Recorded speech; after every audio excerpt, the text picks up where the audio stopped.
नमस्कार, आप देख रहे हैं खबर असरदार। मैं हूं आपके साथ पूजा सचदेवा। और खबर असरदार में बात सबसे पहले बांग्लादेश में मचे बवाल की। बांग्लादेश में हिंदुओं के साथ हो रही बर्बरता ने पूरी दुनिया को झकझोर कर रख दिया है। हालात यह है कि यूनाइटेड नेशंस वहां के मोहम्मद यूनुस प्रशासन को फटकार लगा रहा है। ब्रिटेन की संसद में प्रस्ताव लाया जा रहा है, लेकिन लगता है कि हमारे देश में विपक्ष ने हिंदुओं के जख्मों पर नमक छिड़कने की सुपारी ले ली है।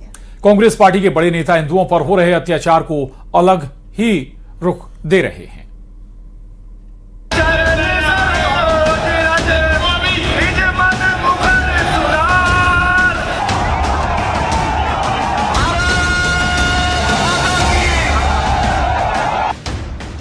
देश के शहर शहर में ये आक्रोश बांग्लादेश में हिंदुओं से हो रही निर्दयता के खिलाफ है। लिंचिंग हो रही है, आग लगाई जा रही है, मकान दुकान फूंके जा रहे हैं, लेकिन अपने ही देश में बैठे कुछ नेता इन हिंदुओं के जख्मों पर नमक छिड़क रहे हैं। बांग्लादेश में हिंदुओं को जिंदा जलाने वाली नरभक्षी आदमखोर जमात के खिलाफ आज जब 140 करोड़ भारतीय एकजुट हैं, दिल्ली से लेकर भोपाल तक बांग्लादेशी कट्टरपंथियों के खिलाफ प्रदर्शन हो रहे हैं। लोग सड़कों पर, हिंदूवादी संगठन वीएचपी हर कोई इस कट्टरपंथी ताकतों के खिलाफ सड़कों पर आया और बांग्लादेश के कट्टर कसाईयों को सबक सिखाने की मांग कर रहा है।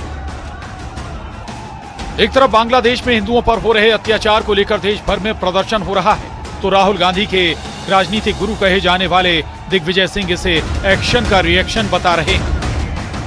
जो हालात हमारे देश में है, यहाँ वही धर्मांध फैलाने वाले कट्टरपंथी ताकतें जो हैं, जिस प्रकार से अल्पसंख्यक समुदाय के खिलाफ जो कार्रवाई कर रहे हैं, वही रिएक्शन वहाँ पर उस प्रकार का हो रहा है।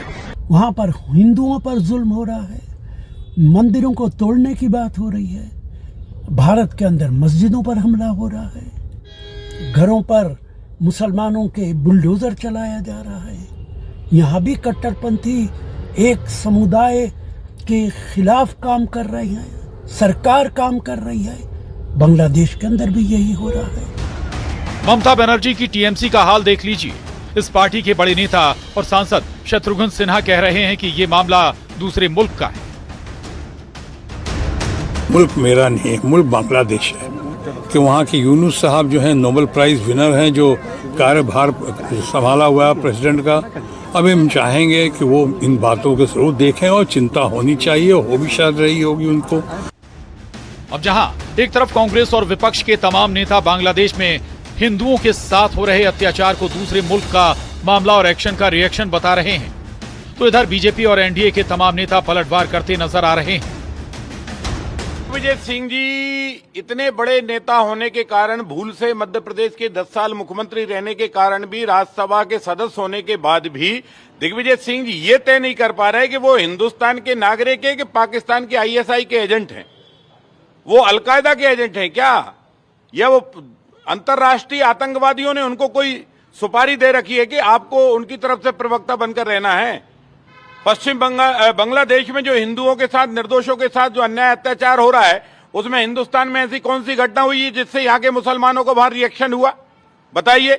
और अभी हाल ही में ऑस्ट्रेलिया कहां पर जो हमला हुआ था, वहां पर जो निर्दोषों को मारा गया, वो कौन सा रिएक्शन था। आतंकवाद का समर्थन करोगे दिग्विजय सिंह जी, तो ध्यान रखिए, हिंदुस्तान की जनता सब जानती है। 1971 में भारत सरकार के सक्रिय सहयोग से मुजीबुर रहमान के नेतृत्व में बांग्लादेश का निर्माण हुआ था। बांग्लादेश में विकास हुआ, लेकिन पाक समर्थक जमात इस्लामी और कुछ तत्वों को ये मंजूर नहीं था।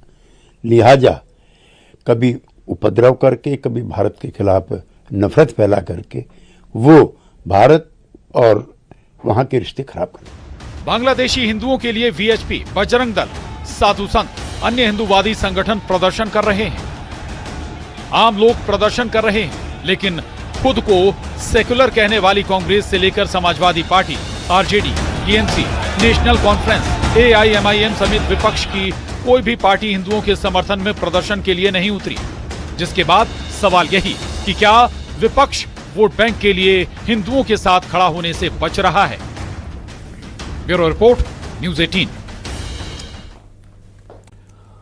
जर्मनी यात्रा पर गए राहुल गांधी ने एक बार फिर देश की चुनावी प्रक्रिया और चुनावी व्यवस्था पर सवाल खड़े किए और संस्थानिक ढांचे पर पूरी तरह से बीजेपी के कब्जे का भी आरोप लगाया, जिसके बाद जमकर सियासत हो रही है।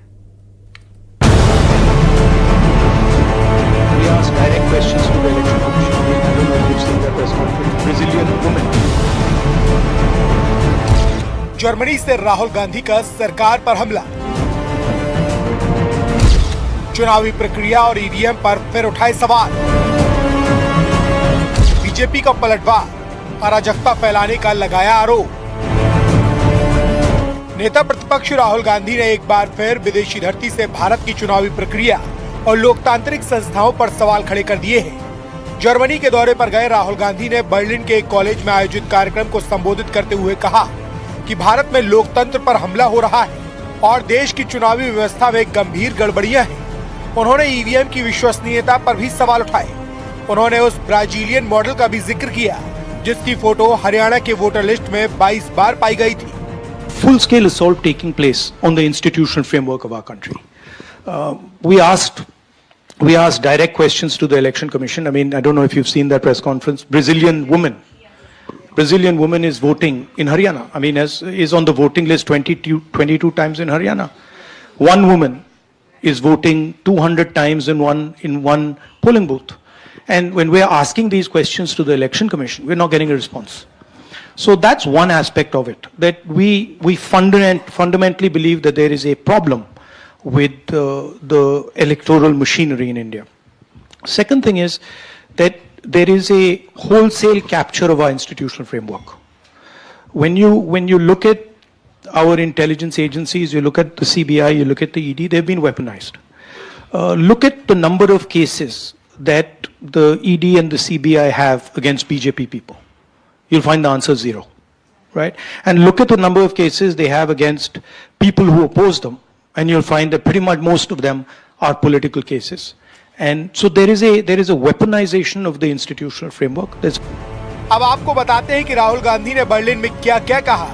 राहुल गांधी ने कहा कि भारत में लोकतंत्र पर हमला हो रहा है, देश की चुनावी व्यवस्था में गड़बड़ी है, हमें भरोसा है कि ईवीएम में समस्या है।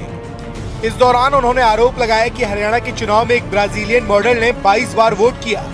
हरियाणा में एक महिला ने एक बूथ पर 200 वोट डाले। इसके साथ ही उन्होंने दावा किया कि चुनावी व्यवस्था में समस्या की वजह से कांग्रेस हरियाणा में चुनाव हारी। इस दौरान उन्होंने संवैधानिक ढांचे पर पूरी तरह से बीजेपी का कब्जा होने का आरोप लगाया। खुफिया एजेंसियों, सीबीआई और ईडी का हथियारों की तरह इस्तेमाल करने का आरोप लगाया। राहुल गांधी ने कहा कि राजनीतिक ताकत बढ़ाने के लिए धार्मिक ताकत का इस्तेमाल हो रहा है। इस दौरान उन्होंने कहा कि इंडी गठबंधन के सभी दलों को आरएसएस से नफरत है। राहुल गांधी के इन बयानों पर बीजेपी ने कड़ा पलटवार किया है।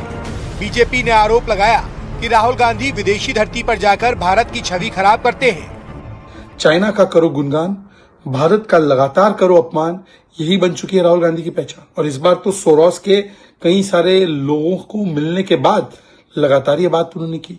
तो ये रिश्ता क्या कहलाता है?